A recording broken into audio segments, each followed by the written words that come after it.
Hi friends, ഏവർക്കും പുതിയൊരു വീഡിയോയിലേക്ക് സ്വാഗതം. ഈ വീഡിയോ ഇഷ്ടമായെങ്കിൽ ലൈക്ക് ചെയ്യാനും കമൻറ്റ് ചെയ്യാനും മറക്കരുത്. തടവറയ്ക്കുള്ളിലെ ജീവിതം 32-ാം അധ്യായം തുടരുന്നു.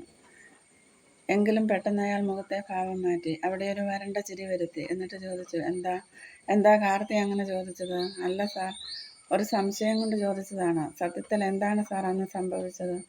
ഡോക്ടർ ജെയിംസ് അല്പം ഉച്ചത്തിൽ ചിരിച്ചു. എന്നിട്ട് പറഞ്ഞു, അതിശയകരമായിരിക്കുന്നു നിങ്ങളുടെ സംശയം. നിങ്ങളുടെ കുട്ടി മരിച്ചിട്ട് വർഷങ്ങളായി. പിന്നെന്താ ഇപ്പോൾ ഇങ്ങനൊരു സംശയത്തിന് കാരണം പറയണോ അദ്ദേഹത്തോട്? ഒരു നിമിഷം അവൾ ആലോചിച്ചിരുന്നു. എന്നിട്ട് പതിയെ പറഞ്ഞു, ഇന്നലെ കരുണേട്ടൻ ഒരുപാട് മദ്യപിച്ചിട്ട് വന്ന് പറയാ, നിന്റെ മോൻ്റെ അടുത്തേക്ക് പോടിയെന്ന്. ഓഹോ, ഇതാണോ കാര്യം? ഡോക്ടർ ഗൗരവത്തിലായി. മദ്യപിച്ചാൽ പുരുഷന്മാർ അങ്ങനെ എന്തെല്ലാം പറയും. അതെല്ലാം ഇങ്ങനെ കാര്യമായിട്ടെടുത്താൽ എങ്ങനെയാ? അങ്ങനെ മദ്യപിച്ച് ലെവലില്ലാതല്ല കരുണേട്ടൻ അങ്ങനെ പറഞ്ഞത് എന്നാണ് എൻ്റെ വിശ്വാസം. അവൾ ജെയിംസിൻ്റെ മുഖത്തേക്ക് നോക്കി. അവളുടെ നോട്ടത്തെ നേരിടാനാവാതെ അയാൾ അവിടെ എണീറ്റു. എന്നിട്ട് പറഞ്ഞു, എനിക്ക് കൂടുതലൊന്നും പറയാനില്ല. എല്ലാം നിങ്ങളുടെ വെറും സംശയങ്ങൾ മാത്രം. നിരാശയോടെയാണ് കാർത്തി അവിടെ നിന്നിറങ്ങിയത്. കാർത്തി പോയ ഉടൻ തന്നെ അവൾ വന്ന വിവരം ജെയിംസ് കരുണനെ അറിയിച്ചു. എന്നിട്ടൊരു മുന്നറിയിപ്പും കൊടുത്തു, കുടിച്ചാൽ വയറ്റിൽ കിടക്കണമടാ. വൈകിട്ട് പതിവിലും നേരത്തെ അയാൾ വീട്ടിലെത്തി. കാർത്തി അപ്പോൾ അടുക്കളയിലായിരുന്നു. അയാൾ ശാന്തതയോടെ അവൾക്കരികിലേക്ക് ചെന്നു. നീ ഇന്ന് എവിടെയെങ്കിലും പോയിരുന്നോ? ചോദ്യത്തോടൊപ്പം തന്നെ അയാളുടെ കണ്ണുകൾ ചുവന്നു വന്നു. കാർത്തിക്ക് പെട്ടെന്ന് മറുപടി പറയാനായില്ല. അവൾ പതിയെ മുഖം കുനിച്ചു. അയാൾ അവളുടെ താടിക്ക് പിടിച്ച് മുഖം ഉയർത്തി. അപ്പോഴേക്കും അയാളുടെ കണ്ണുകൾ ചോരക്കട്ടകൾ പോലെയായി. ചോദിച്ചത് കേട്ടില്ലേടി? അയാൾ അവൾക്ക് നേരെ അലറി. ഞാൻ എവിടെയും പോയില്ല. പറഞ്ഞു തീർന്നതും പടക്കം പൊട്ടും പോലെ അയാളുടെ കൈത്തലം അവളുടെ കവിളിൽ വന്ന് പതിച്ചു. നീ സത്യം പറയില്ല അല്ലേടി? കൊല്ലുമടി നിന്നെ എന്ന് ഞാൻ. കരുണൻ അവളെ റൂമിലേക്ക് വലിച്ചിഴച്ചു. നിന്നെക്കൊണ്ട് ഞാൻ സത്യം പറയിക്കുമടി. അയാൾ അവൾക്ക് നേരെ മുരണ്ടു. അവളുടെ തലമുടിക്കുത്തിന് പിടിച്ച് വട്ടം ചുഴറ്റി. പിടിവിട്ടപ്പോൾ കാർത്തി റൂമിൽ കമിഴ്ന്നടിച്ച് വീണു. കരുണൻ വീണ്ടും അവളുടെ മുടിക്ക് കുത്തിപ്പിടിച്ചു. എന്നിട്ട് കവളടച്ച് ഒറ്റയടി കൂടി. പറയടി, എവിടെ പോയി നീ ഇന്ന്? ഞാൻ കാർത്തിക്ക് വാക്കുകൾ പുറത്തേക്ക് വന്നില്ല. എന്താടി നിനക്കൊരു തടസ്സം?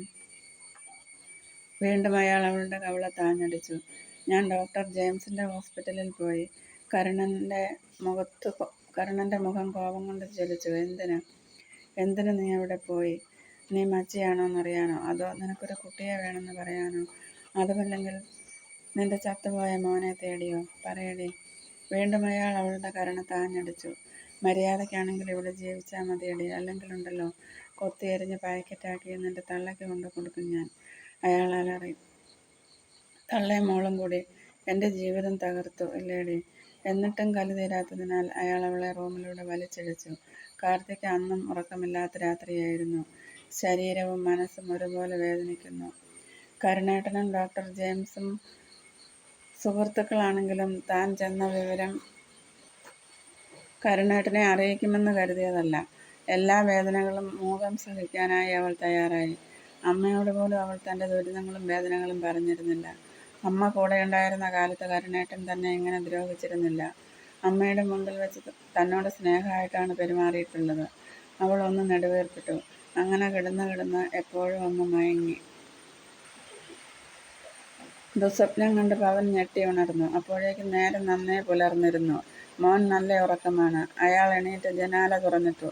മുറിയിലേക്ക് വെളിച്ചം അടിച്ചു കയറി. നേർത്ത കുളിരനുഭവപ്പെട്ടതിനാലാവാം ദിലീപ് ഒന്ന് ചുരുണ്ടുകൂടി. അയാൾ അവൻ്റെ അരികിൽ ചെന്നിരുന്നു. പിന്നെ മെല്ലെ അവനോട് ഒട്ടിക്കിടന്നു.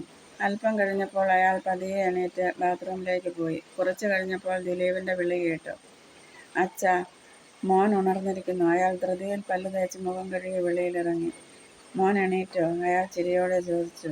അച്ഛനെന്താ എന്നെ ഉണർത്താതെ പോയത്? അവൻ്റെ ചോദ്യം കേട്ട പവൻ ചിരിച്ചുപോയി. എന്നിട്ട് പറഞ്ഞു, മോൻ ഉറങ്ങിക്കോട്ടെ എന്ന് വിചാരിച്ചിട്ടാ. അതും പറഞ്ഞ് അയാൾ അവനെ കോരിയെടുത്ത് നെഞ്ചോട് ചേർത്തു. അവൻ്റെ മുഖം ഉമ്മകൾ കൊണ്ട് മൂടി. നമുക്കെന്താച്ചാ അമ്മയില്ലാത്ത? പെട്ടെന്ന് അവൻ ചോദിച്ചു. അത് കേട്ട പവൻ അവൻ്റെ കണ്ണുകളിലേക്ക് ഉറ്റുനോക്കി. എന്നിട്ട് പതിയെ പറഞ്ഞു, നമുക്ക് അമ്മയുണ്ടല്ലോ, ജാനു അമ്മ.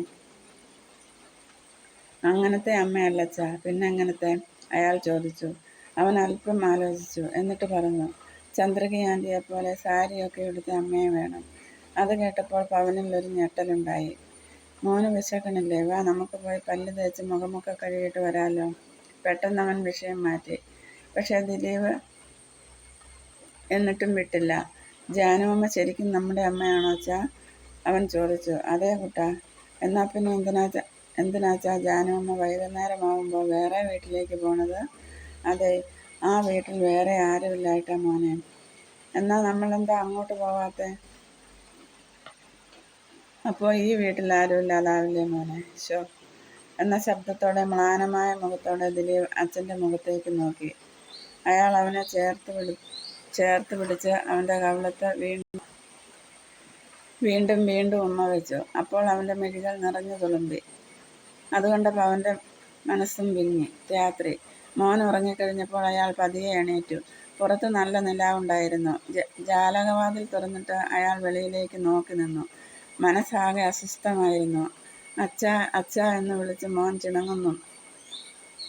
പെട്ടെന്ന് അയാൾ അവൻ്റെ അരികിൽ വന്ന് കിടന്നു. വർഷങ്ങൾക്ക് മുമ്പ് ഇതുപോലെ തന്നോട് പറ്റിച്ചേർന്ന് കിടക്കുന്ന ഒരു മോനുണ്ടായിരുന്നു. തന്നെ ജീവനതുല്യം സ്നേഹിക്കുന്ന ഒരു ഭാര്യയുണ്ടായിരുന്നു. ഇന്ന് അവരെല്ലാം എവിടെ? ഇപ്പോഴിതാ ഈ മോൻ ഒരമ്മയ്ക്ക് വേണ്ടി കൊതിക്കുന്നു. അയാൾ ഒന്ന് നെടുവേർപ്പിട്ടു. മുറിയിൽ അരണ്ട വെളിച്ചമുണ്ടായിരുന്നു. മോനെയും കെട്ടിപ്പിടിച്ച് ഉറക്കമില്ലാതെ അയാൾ അങ്ങനെ കിടന്നു മണിക്കൂറുകളോളം. തുടരും. ബാക്കി ഭാഗം അടുത്ത വീഡിയോയിൽ. Thank you.